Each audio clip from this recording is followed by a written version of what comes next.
tout ce qu'il faut pas faire, je l'ai fait sur cet immeuble-là, notamment avec le sujet des subventions, le sujet de l'enveloppe travaux. La ville, l'agglo ou la Comcom, le département ou des fois la région, ils vont se réunir autour de la table et ils vont signer un contrat qui va les lier, qu'on appelle une convention.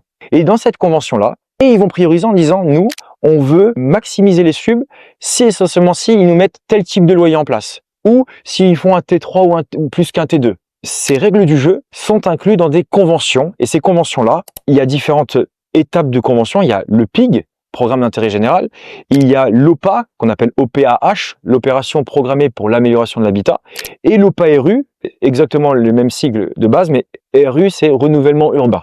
Et en fait, en fonction du type de convention, il y aura moins d'aide que si on est dans l'OPA-RU, par exemple. Ce qui est très important, c'est que c'est dans ces conventions-là que sont définis le périmètre. Et c'est là où moi, dans le centre de la France, à Vierzon, j'ai acheté un immeuble qui n'était pas dans le périmètre où les collectivités accompagnaient le projet, notamment.